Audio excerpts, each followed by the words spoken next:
Alors la question c'était quelle est la place de l'artiste dans la communauté et sa fonction aussi.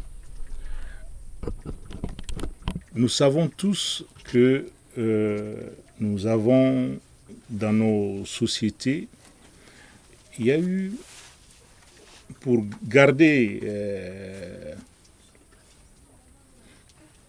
un repère qui est l'Afrique de l'Ouest, depuis le temps des empires déjà, on a eu à Kouroukanfoua déjà une assemblée où on a dit que dans une société organisée, celui ou celle à qui n'est pas donné un rôle, une fonction, il sème le désordre.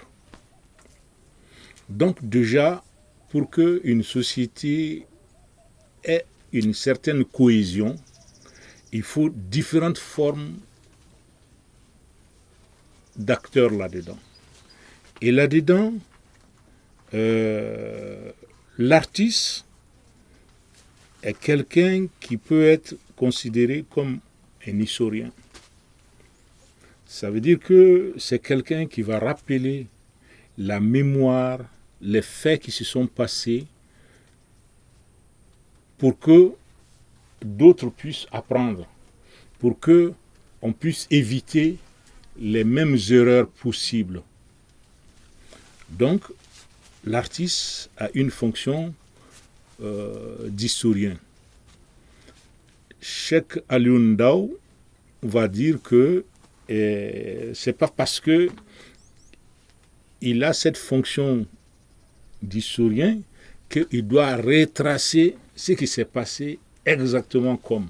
Non, il va se servir des faits historiques pour parler au présent, pour conscientiser les gens, pour leur rappeler qu'il y a eu telle chose qui s'est passée. Voici ce qu'il y a eu comme conséquence de tel acte. Et donc, il a cette mission d'historien. Il a aussi une fonction de censeur, on va dire. Parce que il est capable de dire, en tant que gardien des valeurs, que, ok, cette valeur-là, cette action peut avoir une suite négative. Si jamais on accepte ce fait dans notre société, demain ou après-demain, ça peut avoir des grandes conséquences. Donc, à ce niveau-là, il est quelqu'un qui alerte, quelqu'un qui attire l'attention sur des faits qui peuvent devenir des défauts tragiques pour la société. L'artiste, c'est aussi quelqu'un qui pourrait être un conseiller même des chefs.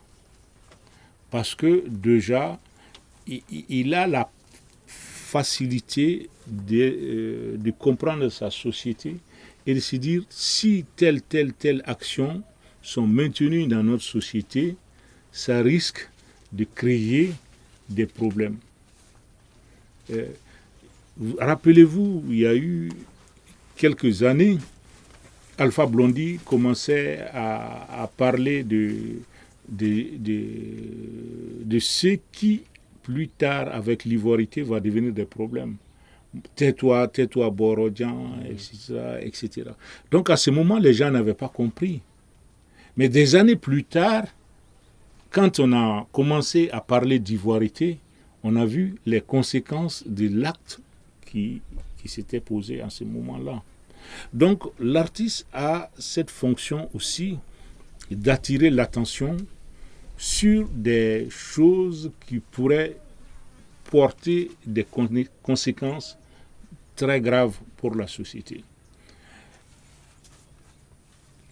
L'artiste, c'est aussi celui-là qui va distraire, qui va nous sortir de nos angoisses, qui va nous sortir de la mélancolie. La preuve est que il y a un grand économiste qui s'appelle William Baumol. William Baumol a fait des théories pour montrer l'importance de l'art, son aspect divertissement. Il dit que quand une personne sort le week-end pour aller voir une représentation artistique et tout, le lundi, par exemple, il est beaucoup plus disponible, frais et dégagé pour travailler, et que cela peut jouer même sur son rendement au niveau du travail. Donc, ça a un aspect de divertissement. L'artiste, c'est aussi un pédagogue, un formateur, didascalie. Donc on a toutes ces différentes fonctions que l'artiste remplit dans sa communauté. Il peut être à un moment donné aussi le porte-parole de sa communauté. C'est-à-dire qu'à un moment donné, il peut créer, faciliter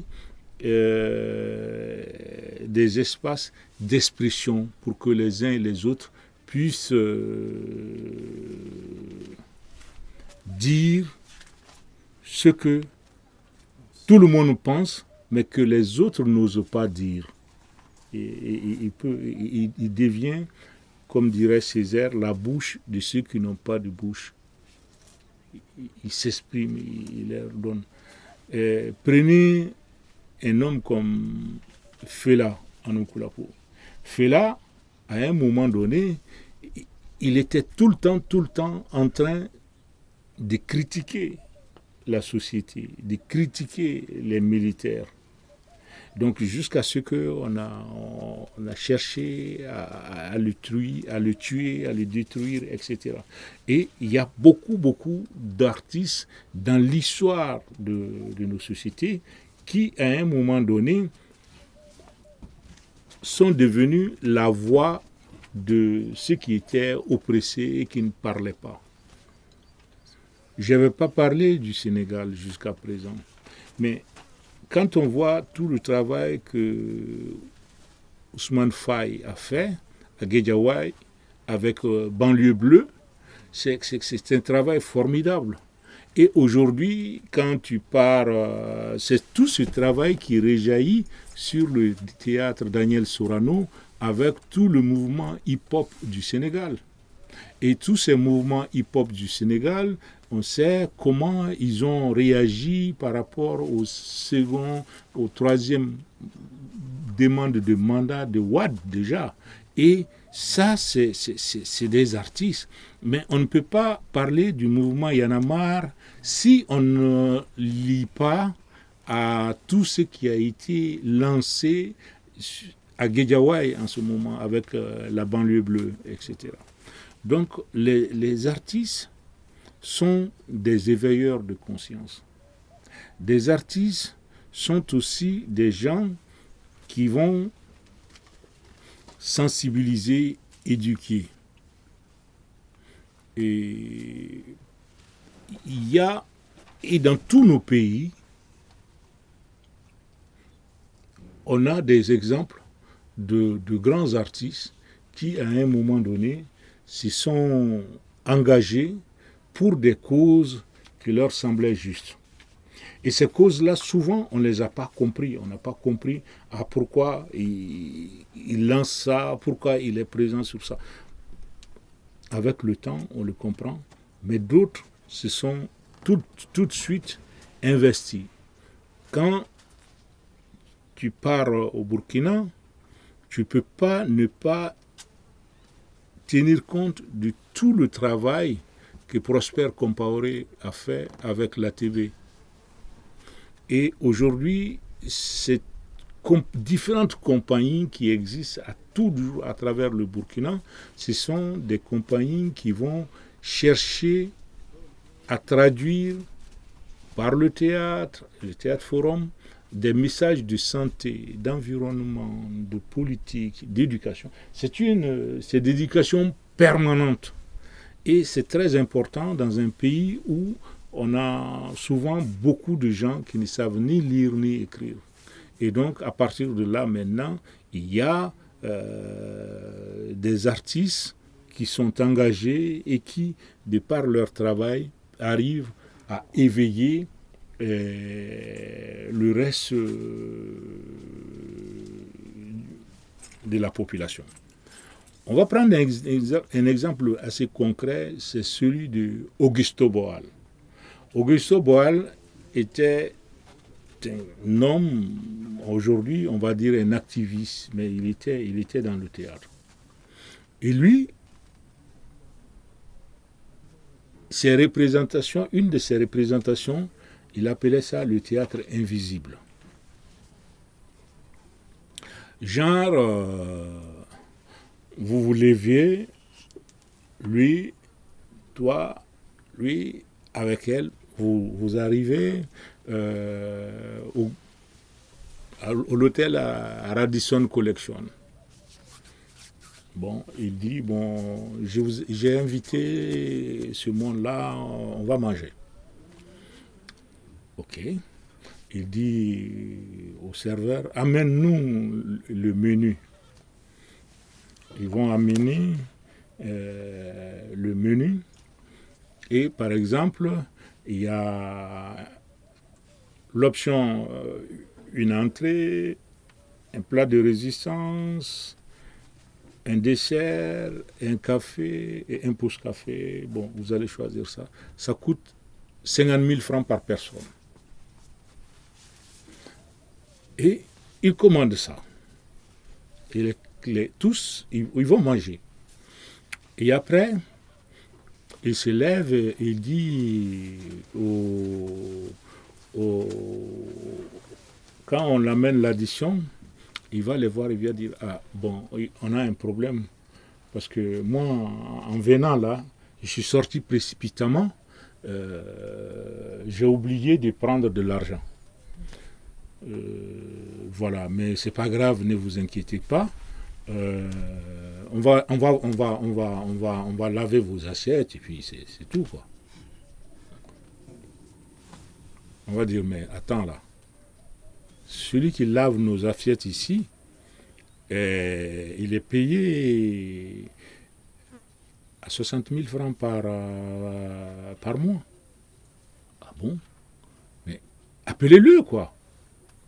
Ah, toi, tu es payé à 60 000 francs par mois. Et il y a des gens qui viennent ici, qui en un seul repas, ils dépensent 50 000. Mais combien de temps il te faudrait, toi, pour pouvoir manger? Ça veut dire qu'ils bouffent presque ton salaire en un repas, quoi. Tu trouves ça juste? Et là, les plongeurs, c'est-à-dire ceux qui lavent les assiettes et autres, commencent à se poser des questions. Et ainsi, Augusto est parvenu, partout où il passait, il arrivait à créer des révoltes. Parce qu'il allait chercher les cas d'exploitation et il allait les démontrer aux gens qui étaient là pour leur dire, attention là, ceux qui sont en train de vous gérer, ils sont en train de vous exploiter. Donc maintenant, moi je vous le dis, à vous de comprendre et de vous battre, sinon vous êtes exploité. Donc du coup, partout où il passait, il avait cet engagement-là, c'était lui qui était là. Et donc, presque dans tous les pays d'Amérique latine, il a été finalement chassé, persona non grata. Parce qu'il arrivait dans un pays et au bout de quelques mois, quelques années, c'était la révolte. Parce qu'il prenait un secteur et il arrivait chaque jour à faire des choses et qui amenaient les gens à réfléchir là-dessus. Il y a quelques années, on s'est inspiré de ce cas de Augusto Boal par rapport à la salubrité à Bamako. Et on avait deux comédiens, une comédienne et un comédien, qui étaient tous de blanc vêtus et qui étaient en amoureux dans une rue. Et il y a Magma qui arrivait dans une voiture. Et comme les gens avaient l'habitude souvent de verser l'eau sur la rue, à un moment donné, il arrive avec la voiture et paf, il envoie l'eau sur le couple. Et qu'il l'insulte, il s'arrête et après, les questions commencent. Mais pourquoi tu ne nous as pas vus? Mais comment je vous ai vus? Mais moi, je paye ma vignette. Mais pourquoi il n'y a pas de rue ici? Et pourquoi? Etc. Et les gens sortaient, tout le monde venait. Et puis, on commençait à dire, c'est la mairie qui n'a pas peut-être fait son travail. Mais si la mairie n'a pas fait son travail, mais toi, en tant que membre de cette concession, est-ce que c'est à toi de venir déverser tes saletés sur la voie publique, etc. Et donc, le but de l'exercice, c'était d'amener les uns et les autres à se poser des questions. Donc, ça, c'est éminemment des actes d'artistes. Pour moi, on a parlé de la fonction et du rôle de l'artiste. Mais on ne peut pas parler de la fonction et du rôle de l'artiste sans parler aussi de la formation de l'artiste. Et la formation de l'artiste, la première des choses, je le disais encore avant-hier au niveau du conservatoire, j'ai enseigné aussi, j'ai enseigné durant à peu près 11 ans à l'INA, département de théâtre. Il y a eu une année, la direction m'a dit, et je crois à l'époque, j'étais le plus jeune des professeurs, on a dit, bon écoute, c'est toi qui vas valider les concours d'entrée à l'INA. Et alors, je suis arrivé, il y avait les candidats. Et j'ai dit, ok, vous allez passer chacun 2 tours et après on verra. Bon, le premier tour, tu arrives, je te dis, ok, bien, ok. J'ai appris que tu veux devenir comédien. Mais qu'est-ce que toi tu as à dire? Il y a certains qui m'ont dit, ah non, moi je viens pour apprendre, pour être comédien et tout. J'ai dit, bon, éliminer. Ah, moi je viens parce que j'aime bien ça, je connais un qui fait ça et moi je vais devenir comme lui. Éliminer. Deuxième tour, et sur les candidats, j'ai retenu 5. Le directeur me dit, mais c'est pas possible. Le ministère, on a de l'argent, il y a eu l'État qui a donné des bourses pour des étudiants. Et comment on a à peu près 15 bourses, quoi. J'ai dit, j'ai pas trouvé 15 personnes dignes de rentrer. Il n'y a que 5 qui soient bons. Et on ne prend que 5. Ils ont dit, ah non, on ne peut pas refuser l'argent. J'ai dit, non, c'est pas la peine. Ou alors engager quelqu'un d'autre pour faire le truc. Moi, je ne vais pas pisser sur mon boulot. Parce que le tas là que j'ai vu là, je n'ai trouvé que 5 de bons là-dedans.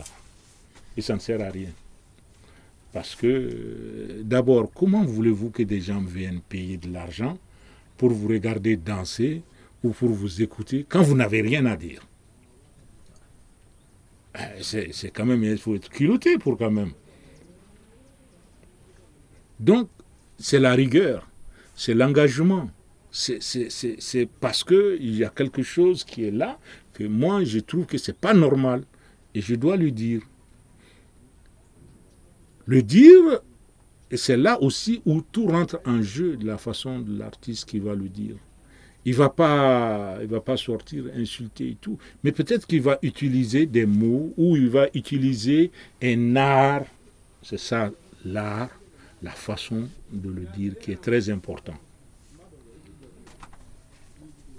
C'est ça qui va faire la différence peut-être entre l'art, l'artiste et l'artisan.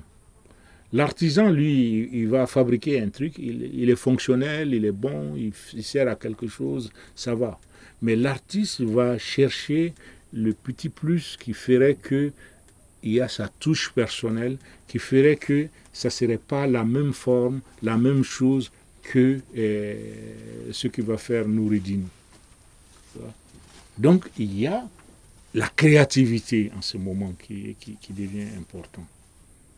Parce que lui, il a quelque chose qui ferait que ce qu'il va proposer à Sidibé n'est pas pareil que ce qu'il va proposer à Bamba. Donc, à partir de là, on a cette notion donc, de créativité et de recherche. Et c'est ça l'importance du métier que on est en train de faire. L'artiste, c'est quelqu'un aussi qui est capable de travailler en équipe.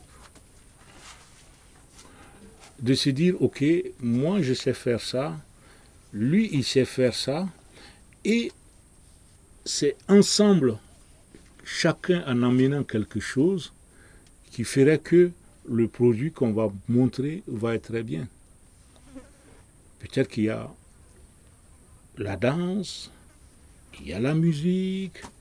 Dans la musique, il y a peut-être la percussion, il y a un autre instrument. Et c'est cet ensemble-là qui fait que le résultat est ce qui est de formidable. Bon, donc, c'est un artiste, c'est quelqu'un qui est humble.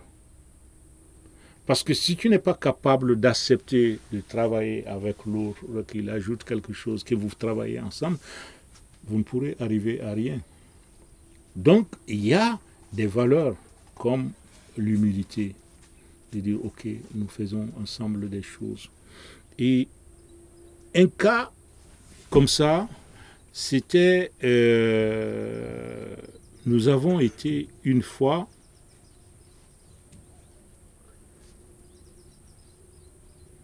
le spectacle Nimba. C'est Pierrot Budon qui m'a appelé une fois, il m'a dit, écoute, moi j'ai fait le premier spectacle de circus Baobab. On avait dit que les Africains ne savaient pas faire du cirque, qu'ils ne pouvaient pas voler, etc. Et Pierrot Budon, avec Christophe, sont arrivés en Guinée, avec Pierrot Bertolo, générique Vapeur à l'époque.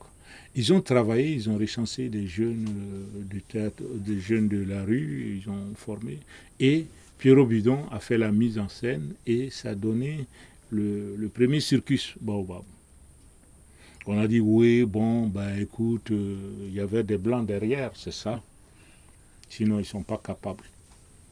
Et Pierrot m'a dit, écoute, Adama, moi je veux que toi, tu viennes maintenant et que, avec Isabelle Sage, comme productrice, que toi, tu travailles sur la mise en scène.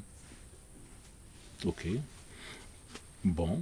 Je dis, bon, moi, là-dedans, c'est différentes disciplines qui vont se greffer. Et j'ai dit, bon, moi, j'aurais besoin d'avoir aussi un chorégraphe dans mon équipe. Bon, ok. Elle me dit, mais au fait, quel chorégraphe tu vas choisir? J'ai dit, bon, ben écoute, y en a un, j'ai vu ce qu'il a fait, et je veux que vous allez le chercher et que vous l'engagez. Ah bon? Il s'appelle comment? Il se dit, j'ai jamais travaillé avec lui. On ne s'est même pas serré la main, encore moins, mais j'ai vu ce qu'il faisait et je pense qu'à travers son univers, ce que je veux faire, on va pouvoir faire ensemble. Bon, j'ai dit, il s'appelle Patrick Akogny. Allez-y le chercher. Donc, la production a entamé les démarches et après on m'a dit, ok, c'est bon, on a eu Patrick, il est prêt, il est partant. Donc on a donné un rendez-vous à Paris, à Trappes, hein, pour les artistes sont tous arrivés là-bas et on a commencé à travailler. Et au bout d'1 mois de résidence, on a fait les premières et le spectacle s'appelait Nimba. Et on a joué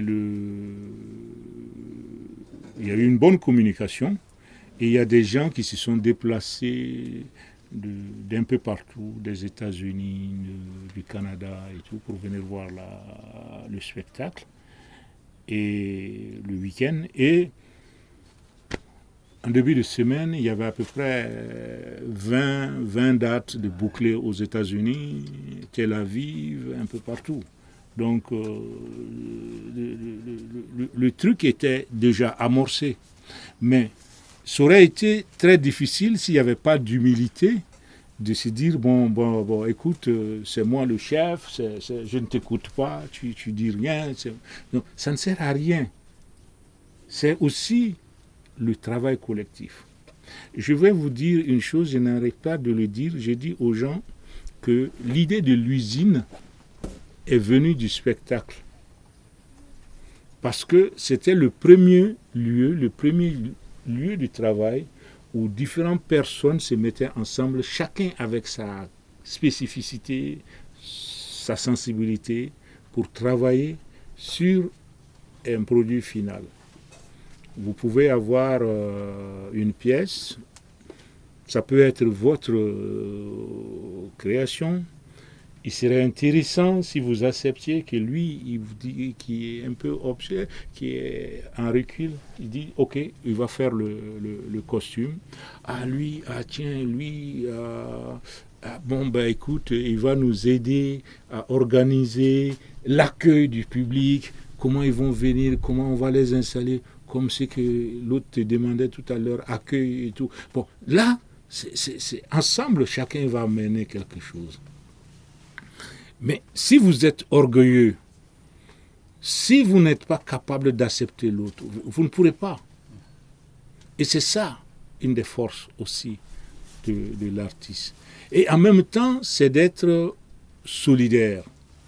Parce que lui, il doit amener ce tabouret.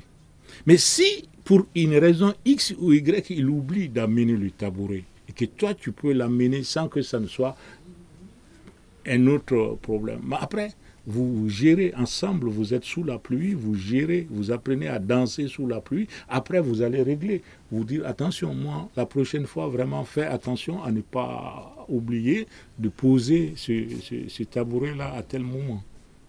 Donc ça, tout ça, ça fait partie de la formation de l'artiste. Je vous ai dit que la formation, c'est aussi de la rigueur. C'est de la rigueur, c'est apprendre, toujours apprendre.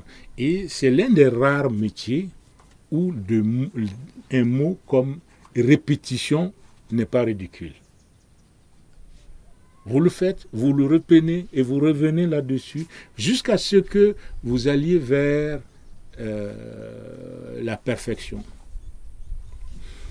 Je raconte aussi des anecdotes parce qu'il y a eu une fois, j'avais un spectacle qui était en tournée. On avait joué plus de 15 fois. Et chaque fois, il y avait des choses que je me disais, ah tiens, j'ai vu ça, on pourrait améliorer ça, on pourrait ajouter ça. Et après, j'ai compris que mon équipe était fatigué et puis pensait que j'exagérais. Et à un moment donné, on a eu même un clash. Mais après, on s'est expliqué et tout. Et ils ont compris que c'est quelque chose pour moi et qui, dans ce métier-là, est important. Mais il faut être, encore une fois, humble. Je vous ai parlé des différentes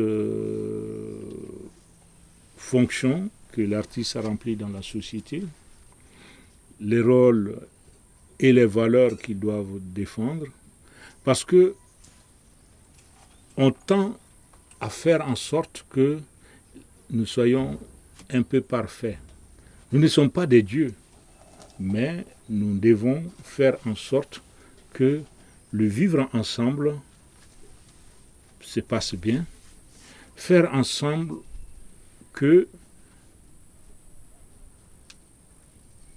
on sort des dominations et qu'on puisse s'améliorer. Donc, et en s'améliorant, on a une vision.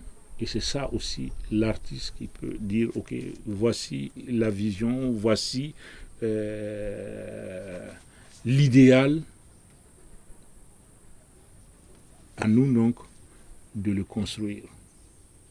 Nous sommes dans un courant où il faut de temps en temps essayer de mettre en face ce qu'il y a. Il y a l'Europe,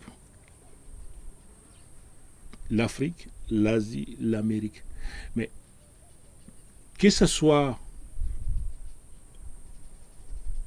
dans n'importe quel de ces continents, l'idéal c'est d'arriver à faire en sorte que les gens vivent mieux, soit ensemble, et qu'il y ait une juste répartition de la production. Tout le combat est autour de ça. Mais là-dessus, ce sont des artistes qui, à un moment donné, s'engagent pour des causes qui sont des causes beaucoup plus importantes. Quand il y a eu l'esclavage, on a des grands artistes, des gens qui sont blancs, jaunes, rouges et tout. On pensait que c'était une forme de dégradation de l'être humain qui est un être suprême. Donc ils se sont engagés par rapport à ça. Et ce combat continue encore avec des gens qui sont des Africains et d'autres qui ne sont même pas des Africains, mais qui, parce qu'ils sont êtres humains comme tout le monde, décident d'embrasser ce combat-là. Et il y a eu, après, quand il y a eu la Seconde Guerre mondiale qui commençait, on a eu des artistes qui ont dit attention, on est en train d'aller sur une pente glissante. Vous prenez l'œuvre ou la grande pièce de Bertolt Brecht, l'irrésistible ascension d'Atureyi, ça montre tout comment la montée du nazisme, de l'arrivée d'Hitler qui était là. Il le disait, il n'a pas arrêté de le dire jusqu'à ce que ça arrive. Vous prenez les rhinocéros de Ionesco.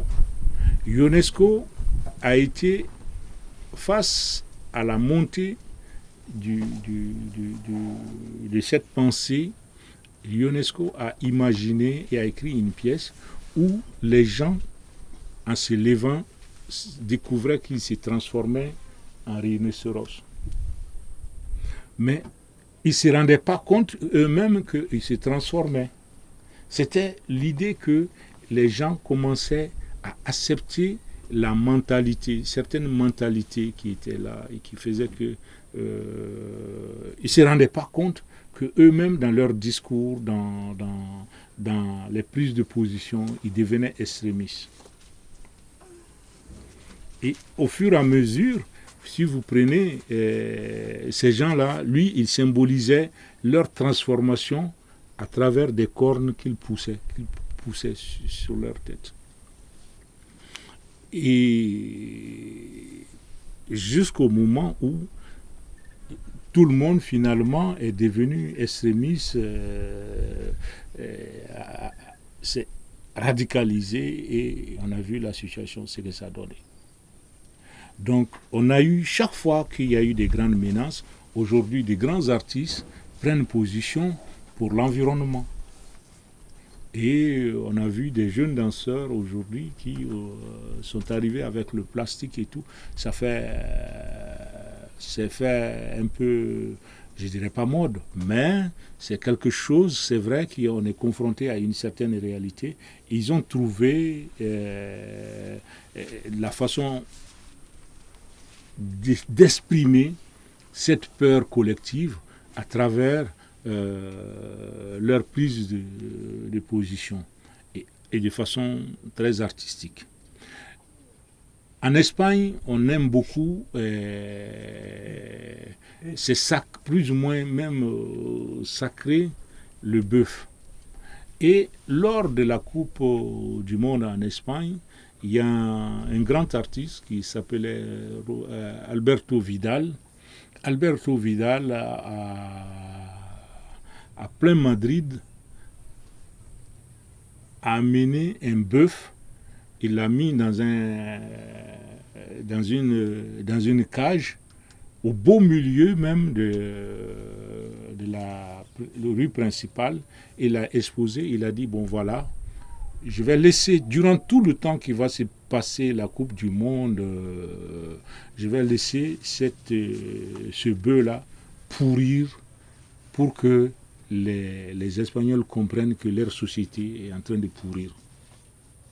Pour lui, c'était dire aux Espagnols que bon voilà, vous êtes dans une société qui est en train de pourrir. Or, quand tu connais comment ils sont par rapport aux corridas, par rapport à tout ça, ils touchaient à quelque chose qui était sacré. On a voulu le tuer. Et chaque fois qu'il mettait, on l'enlevait. C'est pareil comme les Brittenbach, qui était une très grande artiste sud-africaine, elle était blanche, mais elle était contre l'apartheid. Et elle a pris des positions. Au départ, elle a été même rejetée par les Blancs. Et quand il y a eu la réconciliation et tout, les gens ont commencé à saluer tout le travail qu'elle avait eu à faire avant. Donc c'est dire que artiste, c'est un engagement aussi. Ça ne veut pas dire être derrière des causes perdues, mais ça veut dire des causes justes. On a vu plein d'artistes qui, pour la guerre au Vietnam ou pour la guerre en Irak récemment, ont pris position. Et c'est de faire en sorte que dans la société où on est, de réveiller un ou deux pour dire attention, on est en train d'aller vers le gouffre. Mais c'était avec un danger.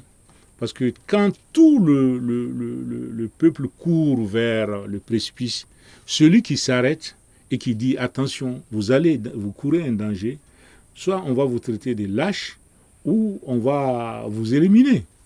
Parce que ça aussi, c'est ça le danger, mais c'est ça aussi l'engagement et la mission même de l'artiste de pouvoir dire nous sommes dans une société où les choses ne marchent pas.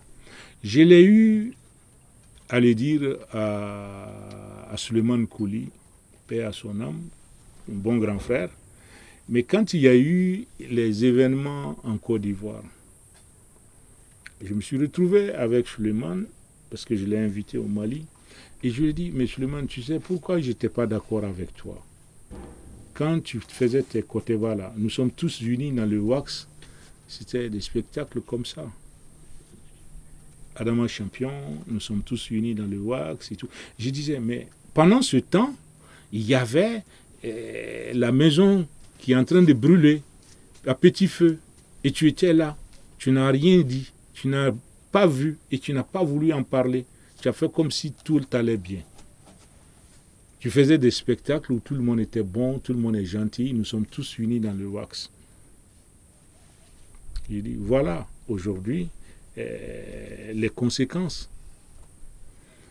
Pendant ce temps, des gens comme Luis Marquez avec Claude Niakouri, eux, quand ils ont commencé à vendre les salles de spectacle et autres en Côte d'Ivoire un peu, surtout à des églises protestantes et tout, voilà des gens qui ont créé un spectacle qui s'appelait le prophète Gwali.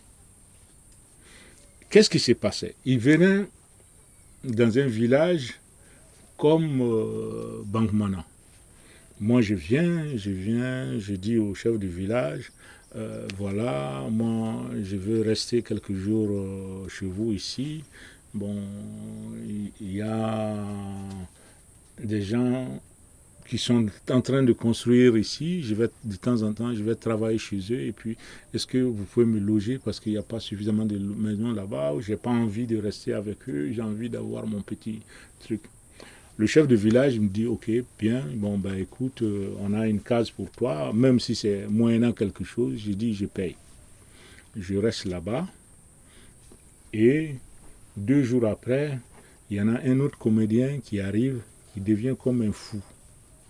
Mais tous les matins, nous allons le prendre à Bamako, à l'entrée de Bankmana, on le lâche. Il sort, il porte ses costumes de fou. Et il arrive, il fait des discours de fou, tout le monde. Et au bout de 2, 3 semaines, on sait que c'est un fou. Moi, un soir, j'ai dit on fait venir une ambulance qui s'arrête devant ma maison où je suis chez le chef de village. Et on sort avec la civière. Il y a quelqu'un qui est couché dessus, il y a une couverture, il est en train de grelotter et tout. Et j'ai dit au chef du village, bon voilà, c'est mon frère qu'on vient de m'amener. Il était vers Kangaba, il est malade, on me l'a amené chez moi ici. Donc dans quelques jours, je vais partir avec lui à Bamako, le temps que je reçois ma paye. Le chef de village a été témoin du malade qui est arrivé. Tout le village a vu le fou au marché. Et un jour après, on annonce que dans 2 semaines, il y a un prophète qui va venir et qui va faire des miracles. On fait passer le crieur public qui annonce ça dans tout le marché, partout. Et au fait, tous les matins, le chef de village il me demande des nouvelles de mon malade. Je lui dis oui, il va bien. Mais pendant ce temps, il est là-bas, il est dans la chambre, il n'est pas malade, c'est un comédien. Il mange, il boit, il fume, il attend. Et alors le prophète là arrive 2 semaines après. Alors d'un coup, il a installé ses affaires, il y a un petit truc derrière. Il prend le fou, il l'amène derrière, et pap, le fou sort, miracle, il est guéri. Il commence à parler correctement, à se trouver que lui, il est mal habillé, qu'il présente des excuses aux gens. Durant des mois, moi j'étais comme ça avec vous, j'étais nu, je ne me rendais pas compte, j'ai dû vous choquer, pardonnez-moi et tout. Je vais voir le chef de village, je lui dis, mais écoute, tu ne peux pas intervenir auprès du prophète. J'ai mon frère malade. Comme je n'ai pas encore l'argent pour l'amener à Bamako, si on pouvait lui amener mon frère. Le chef de village, parce qu'il se sent responsabilisé maintenant, il court vers le prophète, il lui dit, et le prophète lui dit, écoute, le chef de village intervient, le prophète dit, oui, allez chercher le malade. On le prend, civière, machin, couverture, il arrive, il l'amène dans le coulisse, paf, il sort, il est guéri. Ah, mon frère est guéri, mon frère. Miracle. Et le prophète dit au village, mettez-vous en rang, j'ai l'eau bénite qui va vous soigner. Et on avait vu des rangs de combien de personnes, tout le village se mettait en rang, et après on leur disait, écoutez, tout ça là, c'est du spectacle. Méfiez-vous de ces faux prophètes. Mais il y a eu des villages où les comédiens ils sont partis en courant parce que les gens voulaient les tuer. Parce que les gens refusaient de comprendre que ce n'était pas des saints. Et quand il y a eu l'ivoirité qui a commencé, ils ont utilisé Soro Suleiman. C'est ça qui a fait que Soro Suleiman se trouve depuis en France, il n'est plus revenu en Côte d'Ivoire. Parce que Soro Solo était un très grand animateur. Il avait son émission tous les matins. Oui, sur la première chaîne, sur la première radio, de 7h à 9h. Et donc, ils ont pris Soro Solo. Ils ont dit, bon, écoute, nous, on va préparer, tu vas jouer avec nous de ton studio. Et ils ont pris des comédiens qui ont porté des habits militaires et tout. Ils ont bouclé tout un quartier et ils ont dit, ah bon, tu as tué de quelle ethnie et tout. Ils sortaient les gens, ils les brusquaient. Et Soro Solo disait dans le studio, Abidjan, il est 9h. Or, il était 7h. Les gens se sont ravés. Vous sortez en catastrophe déjà dans les radios. Beaucoup de gens l'écoutaient. Et alors, ça a été un charivari pas possible. Mais après, ils ont tous fui. Ils ont tous fui. Ils ne pouvaient plus rester. Et on a fait la même chose à Azaon. Au Bénin. Non, au Togo. Azaon, vers Kafalimé. Et là, on est parti, on avait fait un flic français. Le gars, il avait l'écusson de la tenue des Français. Et on a fait un théâtre invisible là-bas. Et il y avait le militaire togolais. Tout de suite, il a pris position pour... Parce qu'il y avait un comédien français qui commençait à faire un truc avec un autre comédien togolais. Et à un moment donné, le comédien togolais lui dit est-ce que tu penses que moi je peux faire ça en France contre toi? Et puis il commence à déconner. Et tout de suite, le militaire, avec la tenue de la police française, là, venait et commençait à parler. Et automatiquement, le militaire togolais prenait position pour le militaire français à cause de la tenue. Il ne se posait même pas la question. Le gars, il avait une tenue militaire, mais il y avait un drapeau bleu, blanc, rouge. Mais non, il ne voyait pas ça, il n'avait pas vu. Il ne voyait qu'un frère d'armes comme lui. Et il a failli tirer sur le comédien français là. Ça, c'était avec Jacques Livichine, du théâtre de l'Unité. Parce qu'on savait des choses et on voulait amener les gens à souvent réfléchir. Mais c'est dangereux. C'est dangereux. Donc ça, c'est pour vous dire les missions, les rôles et les fonctions que l'artiste peut jouer pour éveiller les consciences, pour amener les gens à prendre conscience des dangers et à sortir de leur confort pour dire attention, il y a un cas d'injustice. Et si je ne me lève pas pour ce cas-là, le jour où ça va m'arriver, où ça va arriver à beaucoup plus, ça va être trop tard. Donc, c'est un cas d'éveil, de conscience, d'engagement et de solidarité. Parce que si on n'est pas capable d'avoir pour ce problème-là, on n'est pas capable de lever le truc, Samben disait que quelqu'un qui n'est pas capable de témoigner pour la vérité n'a pas le droit de voyager. Parce que le jour où il y a une vérité qui met en danger votre vie, vous ne serez pas capable de la dénoncer. Donc il faut être toujours droit par rapport à sa conviction, droit par rapport à ce qu'on souhaite dans la vie. Et nous avons dit que nous avons, dans la répartition, on a dit que dans une société où celle ou celui à qui n'est pas donné une fonction, il sème le désordre. Pour que vous ne soyez pas des semeurs de désordre, il faut que vous vous donnez une fonction. Et quand vous vous donnez une fonction, il faut que vous appreniez les façons de pouvoir remplir cette fonction.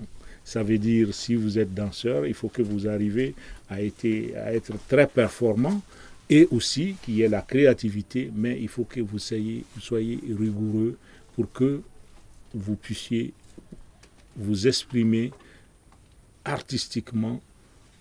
Pourquoi artistiquement? Parce que vous devez créer de l'émotion qui doit gagner les autres, qui vont les amener à adhérer à votre cause et à être avec vous.